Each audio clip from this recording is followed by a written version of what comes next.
encíclica papal promulgada por San Pío X el 8 de septiembre de 1907, titulada Pascendi Dominici Gregis, apacentando el rebaño del Señor. Carta encíclica sobre las doctrinas de los modernistas. 17. Y todo esto, en verdad, se hará más patente al que considera la conducta de los modernistas, que se acomoda totalmente a sus enseñanzas. Pues muchos de sus escritos y dichos parecen contrarios, de suerte que cualquiera fácilmente reputaría a sus autores como dudosos e inseguros. Pero lo hacen de propósito y con toda consideración, por el principio que sostienen sobre la separación mutua de la fe y de la ciencia. De aquí que tropecemos en sus libros con cosas que los católicos aprueban completamente, mientras que en la siguiente página hay otras que se dirían dictadas por un racionalista. Por consiguiente, cuando escriben de historia no hacen mención de la divinidad de Cristo, pero predicando en los templos la confiesan firmísimamente.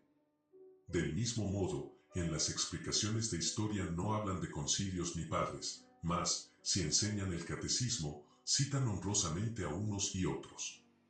De aquí que distingan también la exégesis teológica y pastoral de la científica e histórica. Igualmente, apoyándose en el principio de que la ciencia de ningún modo depende de la fe, al disertar acerca de la filosofía, historia y crítica, muestran de mil maneras su desprecio de los maestros católicos, santos padres, concilios ecuménicos y magisterio eclesiástico, sin horrorizarse de seguir las huellas de Lutero, y si de ellos se les reprende, quejanse de que se les quita la libertad.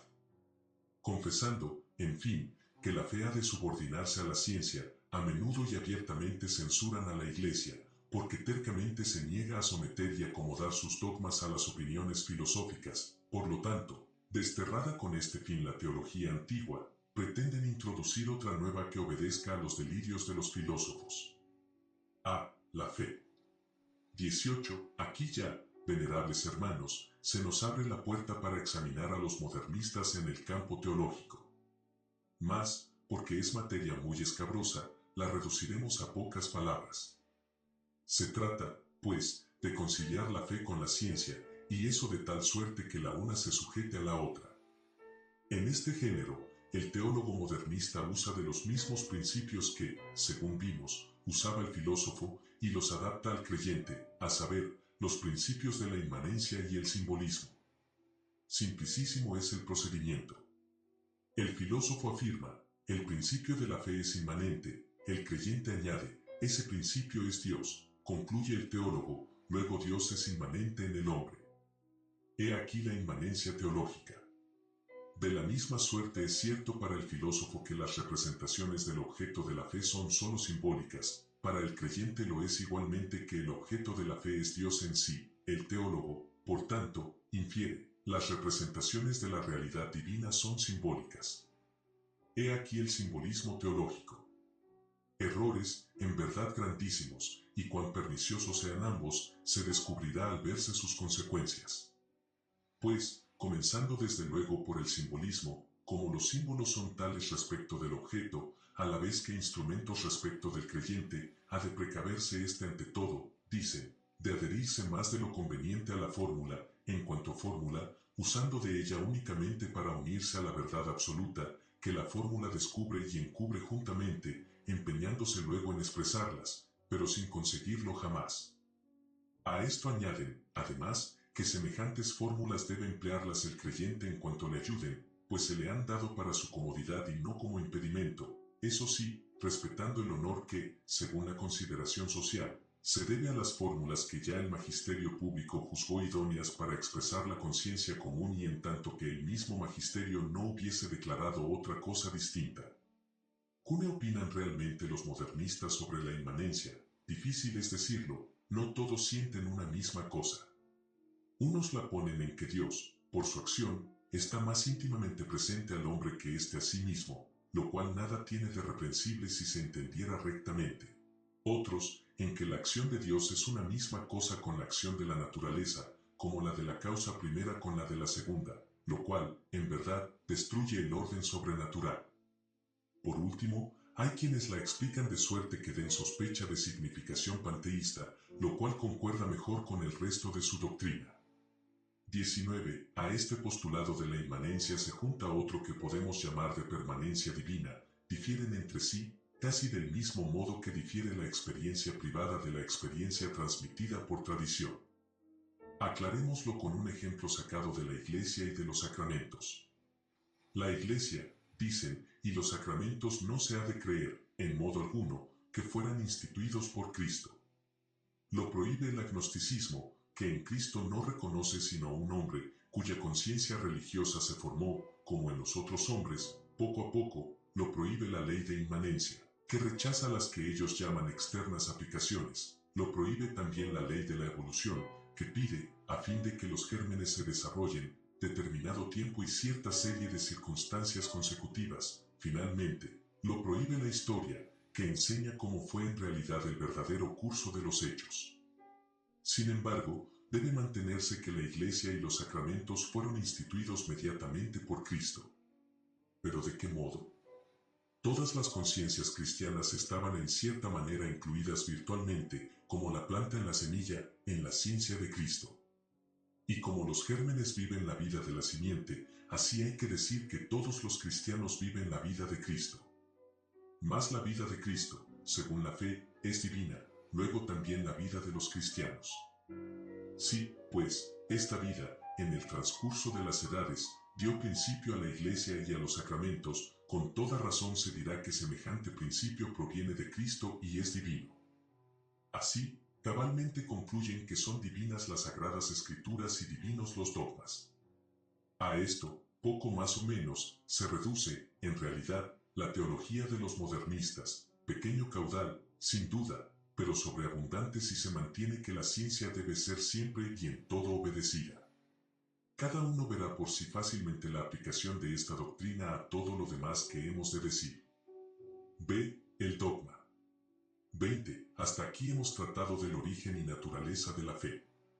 Pero, siendo muchos los brotes de la fe, principalmente la Iglesia, el dogma, el culto, los libros que llamamos santos, conviene examinar qué enseñan los modernistas sobre estos puntos.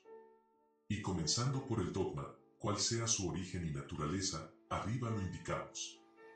Surge aquel de cierto impulso o necesidad, en cuya virtud el creyente trabaja sobre sus pensamientos propios, para así ilustrar mejor su conciencia y la de los otros. Todo este trabajo consiste en penetrar y pulir la primitiva fórmula de la mente, no en sí misma, según el desenvolvimiento lógico, sino según las circunstancias o, como ellos dicen con menos propiedad, vitalmente. Y así sucede que, en torno a aquella, se forman poco a poco, como ya insinuamos, otras fórmulas secundarias, las cuales, reunidas después en un cuerpo y en un edificio doctrinal, así que son sancionadas por el magisterio público, puesto que responden a la conciencia común, se denominan dogma. A este se han de contraponer cuidadosamente las especulaciones de los teólogos, que, aunque no vivan la vida de los dogmas, no se han de considerar del todo inútiles, ya para conciliar la religión con la ciencia y quitar su oposición, ya para ilustrar extrínsecamente y defender la misma religión, y acaso también podrán ser útiles para allanar el camino a algún nuevo dogma futuro. En lo que mira al culto sagrado, poco habría que decir a no comprenderse bajo este título los sacramentos, sobre los cuales defienden los modernistas gravísimos errores. El culto, según enseñan, brota de un doble impulso o necesidad, porque en su sistema, como hemos visto, todo se engendra, según ellos aseguran, en virtud de impulsos íntimos o necesidades. Una de ellas es para dar a la religión algo de sensible, la otra a fin de manifestarla, lo que no puede en ningún modo hacerse sin cierta forma sensible y actos santificantes, que se han llamado sacramentos. Estos, para los modernistas, son puros símbolos o signos, aunque no destituidos de fuerza. Para explicar dicha fuerza, se valen del ejemplo de ciertas palabras que vulgarmente se dice haber hecho fortuna, pues tienen la virtud de propagar ciertas nociones poderosas e impresionan de modo extraordinario los ánimos superiores. Como esas palabras se ordenan a tales nociones, así los sacramentos se ordenan al sentimiento religioso, nada más. Hablarían con mayor claridad si afirmasen que los sacramentos se instituyeron únicamente para alimentar la fe, pero eso ya lo condenó el Concilio de Trento. Si alguno dijere que estos sacramentos no fueron instituidos sino solo para alimentar la fe, sea excomulgado. C. Los libros sagrados. 21. Algo hemos indicado ya sobre la naturaleza y origen de los libros sagrados. Conforme al pensar de los modernistas, podrían no definirlos rectamente como una colección de experiencias, no de las que estén al alcance de cualquiera, sino de las extraordinarias e insignes que suceden en toda religión. Eso cabalmente enseñan los modernistas sobre nuestros libros, así del Antiguo como del Nuevo Testamento. En sus opiniones, sin embargo, advierten astutamente que, aunque la experiencia pertenezca al tiempo presente, no obsta para que tome la materia de lo pasado y aún de lo futuro, en cuanto el creyente, o por el recuerdo de nuevo vive lo pasado a manera de lo presente, o por anticipación hace lo propio con lo futuro. Lo que explica cómo pueden computarse entre los libros sagrados los históricos y apocalípticos. Así, pues, en esos libros Dios habla en verdad por medio del creyente, mas, según quiere la teología de los modernistas, solo por la inmanencia y permanencia vital. Se preguntará, ¿qué dicen, entonces, de la inspiración? Esta, contestan, no se distingue sino, acaso, por el grado de vehemencia, del impulso que siente el creyente de manifestar su fe de palabra o por escrito. Algo parecido tenemos en la inspiración poética, por lo que dijo uno, Dios está en nosotros, al agitarnos Él, nos enardecemos. Así es como se debe afirmar que Dios es el origen de la inspiración de los sagrados libros. Añaden, además, los modernistas que nada absolutamente hay en dichos libros que carezca de semejante inspiración, en cuya afirmación podría uno creer los más ortodoxos que a otros modernos que restringen algo la inspiración, como, por ejemplo, cuando excluyen de ellas las citas que se llaman tácitas. Mero juego de palabras, simples apariencias. Pues si juzgamos la Biblia según el agnosticismo, a saber, como una obra humana compuesta por los hombres para los hombres, aunque se dé al teólogo el derecho de llamarla divina por inmanencia, como, en fin, ¿podrá restringirse la inspiración? Aseguran, sí, los modernistas la inspiración universal de los libros sagrados, pero en el sentido católico no admiten ninguna. D. La Iglesia. 22. Más abundante materia de hablar ofrece cuanto la escuela modernista fantasea acerca de la Iglesia. Ante todo, suponen que debe su origen a una doble necesidad, una, que existe en cualquier creyente, y principalmente en el que ha logrado alguna primitiva y singular experiencia para comunicar a otro su fe, otra, después que la fe ya se ha hecho común entre muchos, está en la colectividad y tiende a reunirse en sociedad para conservar, aumentar y propagar el bien común. ¿Qué viene a ser, pues, la Iglesia? Fruto de la conciencia colectiva o de la unión de las ciencias particulares, las cuales, en virtud de la permanencia vital, dependen de su primer creyente, esto es, de Cristo, si se trata de los católicos. Ahora bien, cualquier sociedad necesita de una autoridad rectora que tenga por oficio encaminar a todos los socios a un fin común y conservar prudentemente los elementos de cohesión, que en una sociedad religiosa consisten en la doctrina y culto. De aquí surge, en la Iglesia Católica, una triple autoridad, disciplinar, dogmática, litúrgica. La naturaleza de esta autoridad se ha de colegir de su origen, y de su naturaleza se deducen los derechos y obligaciones. En las pasadas edades fue un error común pensar que la autoridad venía de fuera a la Iglesia, esto es, inmediatamente de Dios, y por eso, con razón, se la consideraba como autocrática. Pero tal creencia ahora ya está envejecida. Y así como se dice que la Iglesia nace de la colectividad de las conciencias, por igual manera la autoridad procede vitalmente de la misma Iglesia.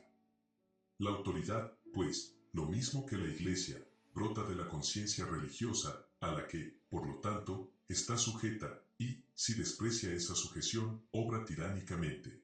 Vivimos ahora en una época en que el sentimiento de la libertad ha alcanzado su mayor altura.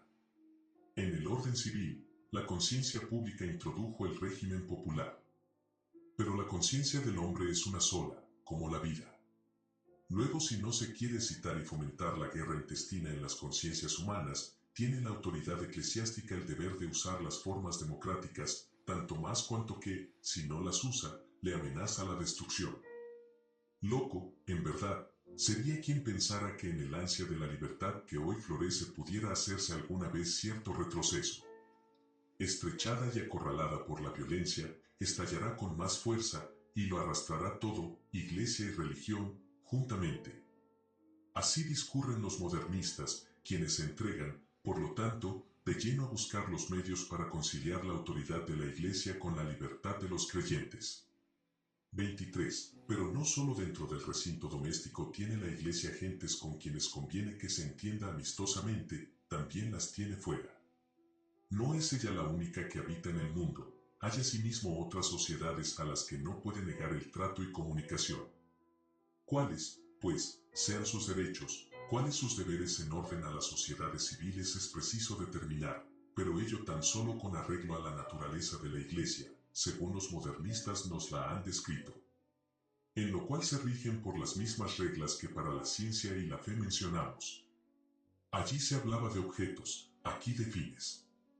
Y así como por razón del objeto, según vimos, son la fe y la ciencia extrañas entre sí, de idéntica suerte lo son el Estado y la Iglesia por sus fines, es temporal el de aquel, espiritual el de esta.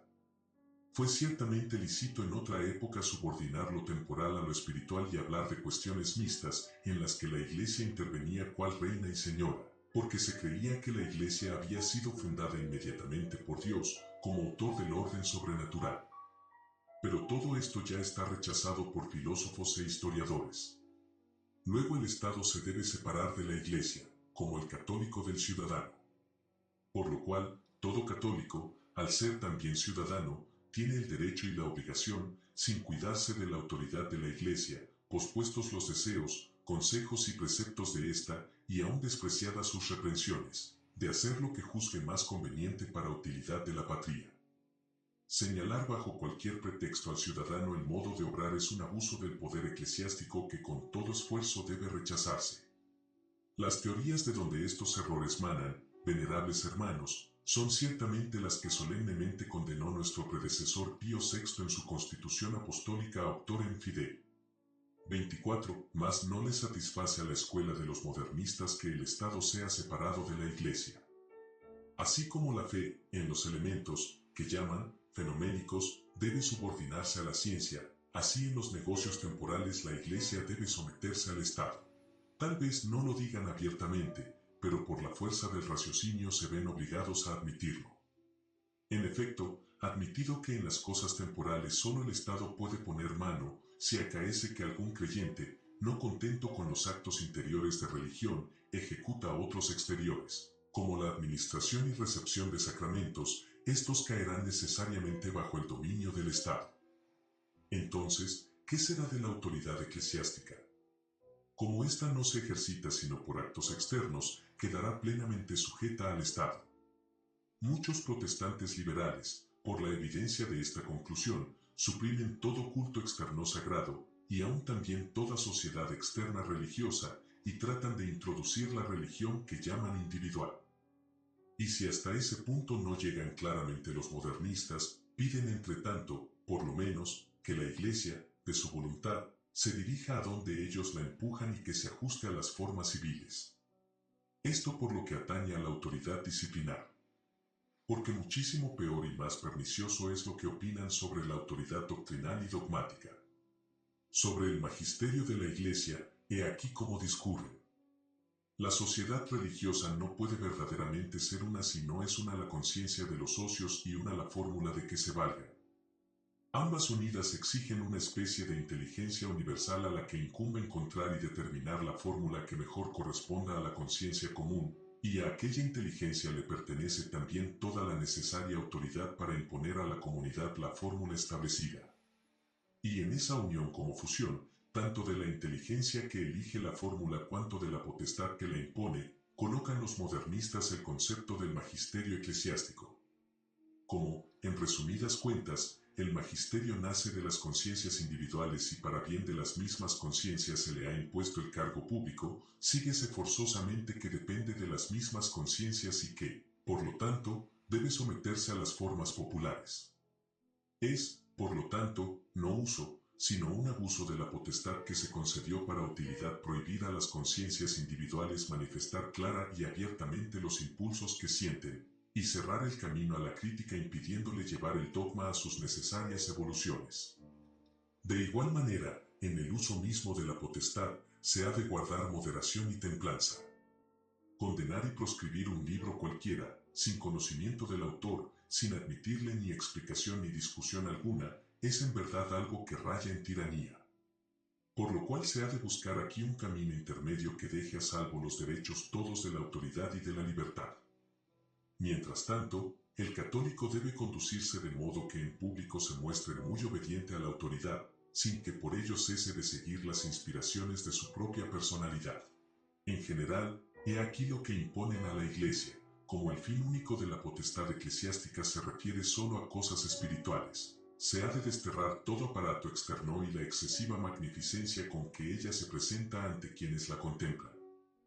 En lo que segaramente no se fijan es en que, si la religión pertenece a las almas, no se restringe, sin embargo, solo a las almas, y que el honor tributado a la autoridad recae en Cristo, que la fundó. La evolución. 25. Para terminar toda esta materia sobre la fe y sus variantes gérmenes, resta, venerables hermanos, oír, en último lugar, las doctrinas de los modernistas acerca del desenvolvimiento de entrambas cosas. Hay aquí un principio general: en toda religión que viva, nada existe que no sea variable y que, por lo tanto, no deba variarse. De donde pasan a lo que en su doctrina es casi lo capital, a saber, la evolución.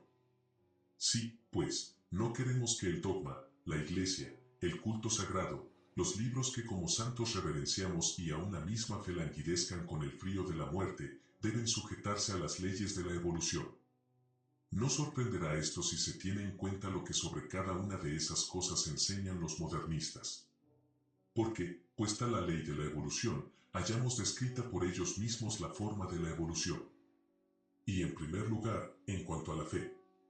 La primitiva forma de la fe, dicen, fue rudimentaria y común para todos los hombres, porque brotaba de la misma naturaleza y vida humana. Hízola progresar la evolución vital, no por la agregación externa de nuevas formas, sino por una creciente penetración del sentimiento religioso en la conciencia. Aquel progreso se realizó de dos modos: en primer lugar, negativamente, anulando todo elemento extraño, como, por ejemplo, el que provenía de familia o nación; después, positivamente, merced al perfeccionamiento intelectual y moral del hombre. Con ello, la noción de lo divino se hizo más amplia y más clara, y el sentimiento religioso resultó más elevado. Las mismas causas que trajimos antes para explicar el origen de la fe hay que asignar a su progreso. A lo que hay que añadir ciertos hombres extraordinarios, que nosotros llamamos profetas, entre los cuales el más excelente fue Cristo, ya porque en su vida y palabras manifestaron algo de misterioso que la fe atribuía a la divinidad, ya porque lograron nuevas experiencias, nunca antes vistas, que respondían a la exigencia religiosa de cada época. Mas la evolución del dogma se origina principalmente de que hay que vencer los impedimentos de la fe, sojuzgar a los enemigos y refutar las contradicciones. Júntese a esto cierto esfuerzo perpetuo para penetrar mejor todo cuanto en los arcanos de la fe se contiene. Así, omitiendo otros ejemplos, sucedió con Cristo. Aquello más o menos divino que en él admitía la fe fue creciendo insensiblemente y por grados hasta que, finalmente, se le tuvo por Dios. En la evolución del culto, el factor principal es la necesidad de acomodarse a las costumbres y tradiciones populares, y también la de disfrutar el valor que ciertos actos han recibido de la costumbre. En fin, la Iglesia encuentra la exigencia de su evolución en que tiene necesidad de adaptarse a las circunstancias históricas y a las formas públicamente ya existentes del régimen civil. Así es como los modernistas hablan de cada cosa en particular. Aquí, empero, antes de seguir adelante, queremos que se advierta bien esta doctrina de las necesidades o indigencias, o sea, en lenguaje vulgar, de Ibisogni, como ellos la llaman más expresivamente, pues ella es como la base y fundamento no solo de cuanto ya hemos visto, sino también del famoso método que ellos denominan histórico. 26. Insistiendo aún en la doctrina de la evolución, debe además advertirse que, si bien las indigencias o necesidades impulsan a la evolución, si la evolución fuese regulada no más que por ellas, traspasando fácilmente los fines de la tradición y arrancada, por lo tanto, de su primitivo principio vital, se encaminará más bien a la ruina que al progreso. Por lo que, ahondando más en la mente de los modernistas, diremos que la evolución proviene del encuentro opuesto de dos fuerzas, de las que una estimula el progreso mientras la otra pugna por la conservación. La fuerza conservadora reside vigorosa en la Iglesia y se contiene en la tradición. Representa la autoridad religiosa, y eso tanto por derecho, pues es propio de la autoridad defender la tradición, como de hecho, puesto que, al hallarse fuera de las contingencias de la vida, pocos o ningún estímulo siente que la induzcan al progreso. Al contrario, en las conciencias de los individuos se oculta y se agita una fuerza que impulsa al progreso, que responde a interiores necesidades y que se oculta y se agita sobre todo en las conciencias de los particulares, especialmente de aquellos que están, como dicen, en contacto más particular e íntimo con la vida. Observad aquí, venerables hermanos, cómo yergue su cabeza aquella doctrina tan perniciosa que furtivamente introduce en la Iglesia a los laicos como elementos de progreso.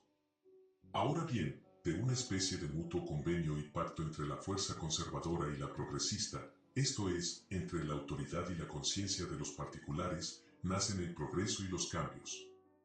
Pues las conciencias privadas, o por lo menos algunas de ellas, obran sobre la conciencia colectiva, esta, a su vez, sobre las autoridades, obligándolas a pactar y someterse a lo ya pactado. Fácil es ahora comprender por qué los modernistas se admiran tanto cuando comprenden que se les reprende o castiga. Lo que se les achaca como culpa, lo tienen ellos como un deber de conciencia. Nadie mejor que ellos comprende las necesidades de las conciencias, pues la penetran más íntimamente que la autoridad eclesiástica. En cierto modo, reúnen en sí mismos aquellas necesidades, y por eso se sienten obligados a hablar y escribir públicamente. Castíguelos, si gusta, la autoridad, ellos se apoyan en la conciencia del deber, y por íntima experiencia saben que se les debe alabanzas y no reprensiones. Ya se les alcanza que ni el progreso se hace sin luchas ni hay luchas sin víctimas, sean ellos, pues, las víctimas, a ejemplo de los profetas y Cristo. Ni porque se les trate mal odian a la autoridad, confiesan voluntariamente que ella cumple su deber. Solo se quejan de que no se les oiga, porque así se retrasa el progreso de las almas. Llegará, no obstante, la hora de destruir esas tardanzas, pues las leyes de la evolución pueden refrenarse, pero no del todo aniquilarse. Continúan ellos por el camino emprendido, lo continúan, aún después de reprendidos y condenados, encubriendo su increíble audacia con la máscara de una aparente humildad. Doblan fingidamente sus cervices, pero con sus hechos y con sus planes prosiguen más atrevidos lo que emprendieron.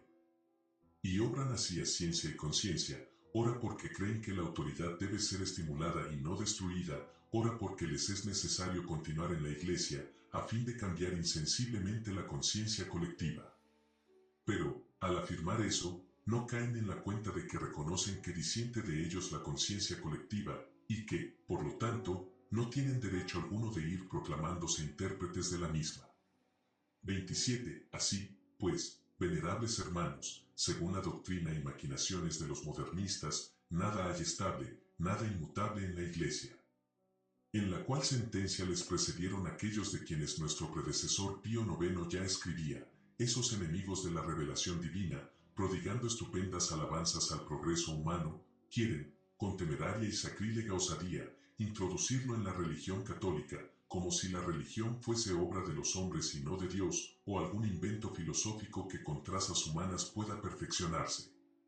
Cuanto a la revelación, sobre todo, y a los dogmas, nada se halla de nuevo en la doctrina de los modernistas, pues es la misma reprobada ya en el sílabus de Pío IX, y enunciada así: la revelación divina es imperfecta, y por lo mismo sujeta a progreso continuo e indefinido que corresponda al progreso de la razón humana, y con más solemnidad en el Concilio Vaticano, por estas palabras, ni, pues, la doctrina de la fe que Dios ha revelado se propuso como un invento filosófico para que la perfeccionasen los ingenios humanos, sino como un depósito divino se entregó a la esposa de Cristo, a fin de que la custodiara fielmente e infaliblemente la declarase.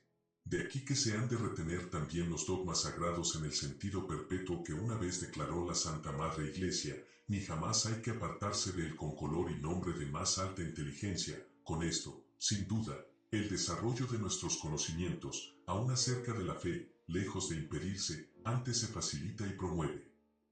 Por ello, el mismo Concilio Vaticano prosigue diciendo, crezca, pues, y progrese mucho e incesantemente la inteligencia, ciencia, sabiduría, tanto de los particulares como de todos, tanto de un solo hombre como de toda la Iglesia, al compás de las edades y de los siglos, pero solo en su género, esto es, en el mismo dogma, en el mismo sentido y en la misma sentencia.